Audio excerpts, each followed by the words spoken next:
A good afternoon, our beloved viewers. Welcome to Campus TV at 4 p.m.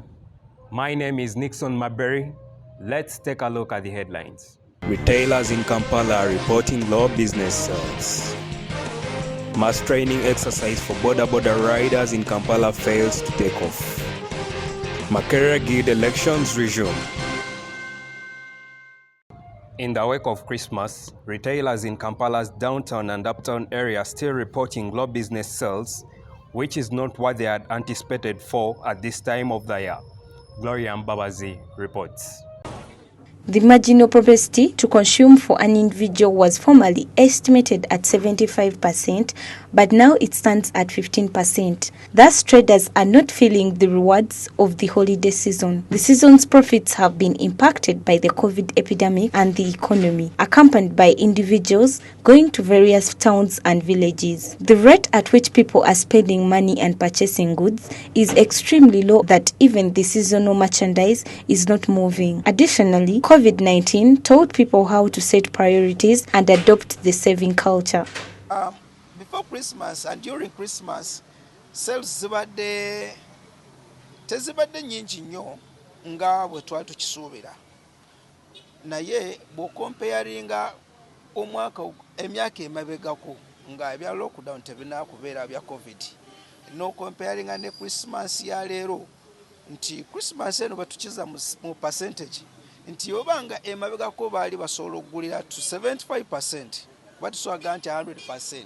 100% kitegeeza watunze stock olina n'omumalamu. Kati obanga otundidde ku rate anti 75%, kalate guno omwaka bandibanga tutundidde ku 30 oba 40%. So nti tutunze naye tetutunze nga bwe tubadde tusuubira, nti tutunzeeko akatonotono akalaga nti mbutuufu tubaddeko mu Christmas okusinziira ku bbanga eri emabegako. Although the economic condition in the country could have affected the purchasing power of potential customers, Fred the gadget seller continues to explain some of the challenges they face in these businesses. Business is down. Bakasitoma batono abantu abalina sente tebannakomawo Kampala. Kati obezze kutereeza business, kulaba byewatunze, kulaba biriwe byakola damage gye kitulese mu town naye sigamba nti tuzekola sente. Ebimu ebitusoomooza omusolo gulina okubeerawo mu ggwanga, eggwanga litambule. Naye ekitusoomooza nti oluusi emisolo gino giba mingi, ate naawe n'owulira ensonyi ng'oguza kasitoma ekintu kubanga oba okirinyisizza nnyo.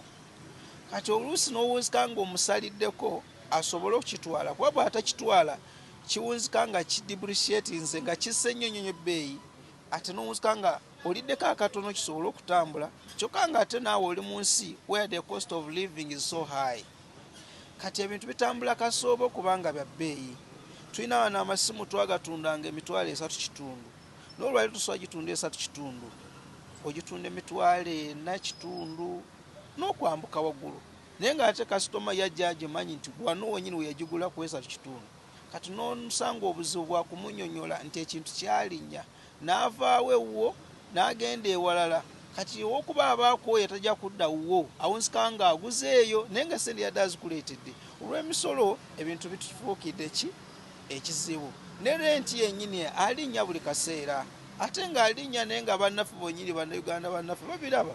N'alinyisa renti naye ng'ate ekintu akiraba nti ne gw'okyaginga sente nnyingi tazirina. So owunzika ng'okola naye nga okola kubaawo naye nga kyamazima tolina ky'osavinga.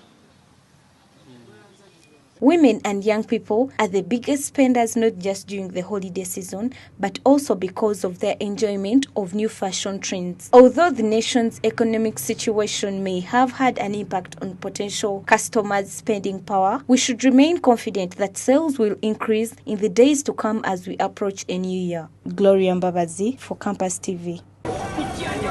Makerere University Guild elections are set to resume after 3 years' delay. However, the elections will be held virtually, which students say is quite unrealistic. Let's take a look. Makerere University Guild elections were halted in July due to the death of UCU student Bewate Betungura.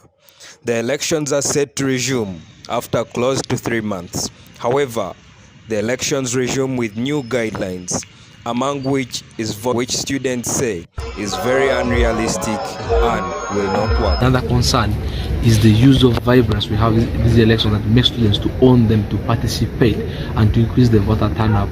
All those concerns I share with you, but even then, the management that we may not trust has presented us with an online election. As students, we can't afford to stay away from the people. There's something I'm very sure of, it is that when the will of the people is too strong, you can't sabotage it. My plea and call to all students is to try and participate in this system. All of us must be heard. All of us must be heard through that online ballot. So let us please embrace the challenge and the difficulties it comes with. And because we have tried to challenge this before, but it is the only option they have left us with. Therefore, I implore all of us to undergo the necessary challenges so that we have our voice heard by voting for the right person. Online voting is very hectic because people are trying to vote, but things are not in the right directions. People are trying to vote, things are not coming out the way they expect. I personally, to vote, I have tried out like 20 times, but whenever I was trying to cast my vote, the system was telling me that the research page is not currently available. So if a student who doesn't have much interest in these elections like me learns to face just such challenges, they are more likely to give up with these elections. We are most likely to have a low turn up in these current elections. So in the next elections, I pledge to the university that we have these elections conducted physically, because this system of online is very hectic. I think we have not yet reached that level of using such technology. We were, I think, not prepared enough, because the system for sure has been corrupted in the morning right now. I have tried 20 times I myself in order to vote. So people have given up, and most of them are not going to vote.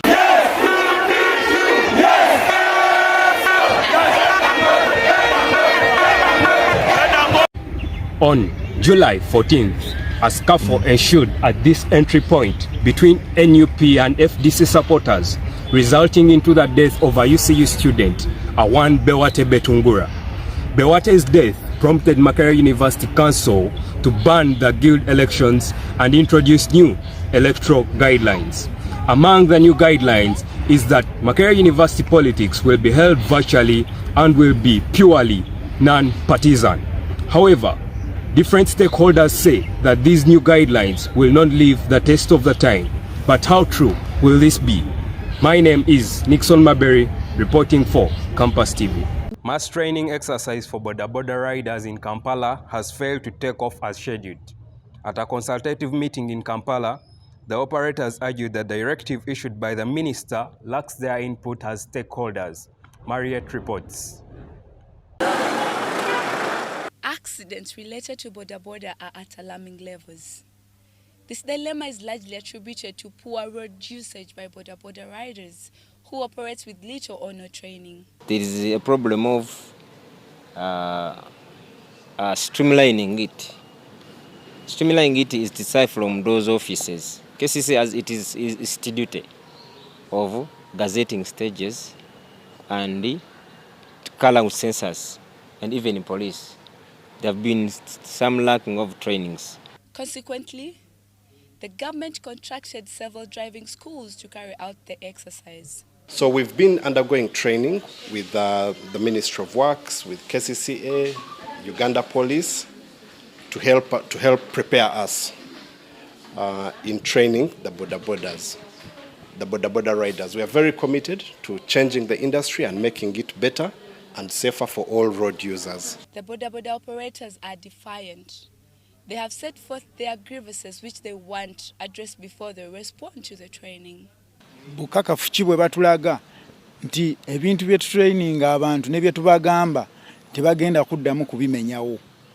So ensonga eyo twetaaga government eveeyo n'eddoboozi ery'omwanguka, ate nga tulaba nti deputy director si yandibadde alambika omulimu guno ogw'okutraininga nga bwe gugenda maaso. Tusuubira nti Minister of Works and Transport General Katumba Amala yandivuddeyo nga yali mu nsonga eno okutegeeza abantu nga ya training bwegenda maaso. Nabea Joyce Mariet, Reporting for Campus TV. Well, let's now go in for a short commercial break. We shall be back with more news. Lato, miliki, yola wato, numera, patalato. Yola wato, numera, patalato. Please, Mr. Masaka. Yola lato, miliki, and clean and fresh. Miliki, and in a chocolate flavor. Lato, miliki, and a strawberry flavor. Lato, miliki, and a vanilla flavor. Lato, miliki. Take your lato miliki. Lato. Enjoy lato miliki. Lato. Take your lato miliki. Lato. Enjoy lato miliki. Lato. Lato miliki. We are Masaka Kids Africana. We drink Lato milk.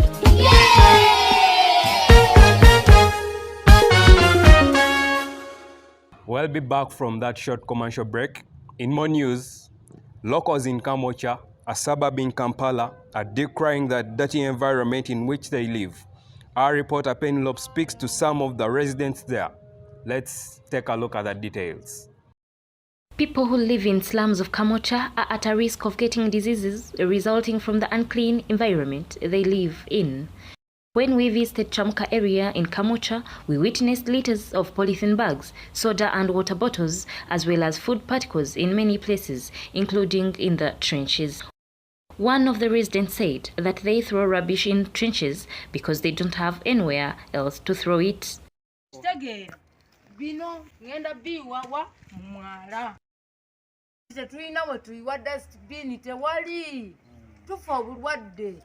Ogaso Godfrey, one of the leaders in the area, said that however much they have tried to sensitize people about dangers of littering polythene bags and plastics in the environment, most people have totally refused to comply. As you can see, the people in my community, we try to sensitize them on how to dump rubbish, but they keep on dumping rubbish anywhere, especially near homes. And as you can see, this ends up piling up, and it actually gives a very bad smell around this area. And actually there is a lot of stagnant water, especially when it rains. Water can't flow, which makes these mosquitoes breed around here, and in actual sense it can lead to a lot of malaria outbreak in the community. Macklean, Ingabire for Mac TV. Business has changed post-COVID-19, and operators in Kampala are continuing to count losses as business has failed to get back to normal. Our reporter Kuruthum speaks to some of the business operators in downtown Kampala, and this is what they have to say. So many businesses have faced a lot of challenges during this COVID period, forcing some of them to close down. Others have managed to remain in business, though with a lot of challenges and difficulties. COVID-19 has affected us in one wonderful way. First of all, customers have been resistant.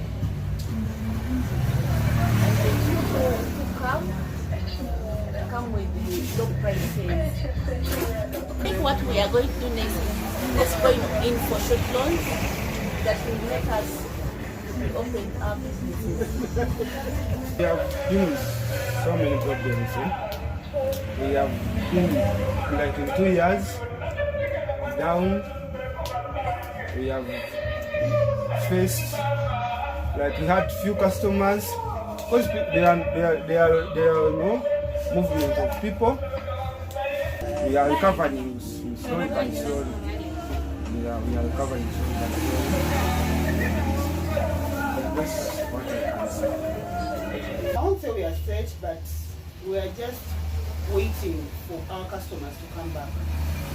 Yeah, that's it. We're just praying for customers to come back. COVID really came in, stepped in, and that was 2019, March 18th. So we got a little bit of more challenges. One, since our business needs it's a little bit more capital intensive, it was really tight to maintain the business. The mere fact that we first blocked, and Then we had no access to any funds, no government posts, no one. So it's a private business. So and needs a lot of capital to run it. One, we have a lot of workers, employees that are there. They're doing very good service. So abruptly the virus steps in. So everything was shut down. It means there was no business. We were at standstill. But the biggest challenge I faced is, I think, that is the capital. To maintain the capital, it's quite a challenge. Since every day, this is a daily income earning business, and still, if it's daily income earning, that means it needs daily input. So the input cost usually charges a lot. At the moment, you have to look for a client, because the client will say, I'm on Jumia, so you have to engage yourself with service delivery agents like Jumia, Global. So that it's quite challenging because there's some percentages, there's a commission that they attach, and when you don't have enough capital, you cannot maintain it. That is the only challenge. That is the second challenge. The first, change of the clientele, because you have to look for more clientele. People have changed business, and business has totally changed, and capital is not there to service that. The change, it's quite a big change. It's very, very tricky, because you cannot pull people from the roadside and come in and all that. Yet they still need quality and need to put yourself out there. You need to push the brand. I think those are the challenges. Yes. Capital and change of clientele. How I've overcome it? It's good place. I wouldn't say it's my understanding. No, it will be by faith, my understanding. But I'm not yet to overcome some challenges. Since once capital is gone, you cannot retrieve it. It's not easy to retrieve it. But what you do is that you make sure what you have, the little you have, you maintain it. That is the first thing. And knowing your brand. I might have rushed some things, but once you get to know your brand and you know what your standards are, you can always look for that capital. Because you cannot be quiet babies, wait for the government, do this and that. Because still the government has a lot of burdens. So you cannot come to satisfy your needs. As human, you have to think. When you put in a tight box, you have to think out of the blue.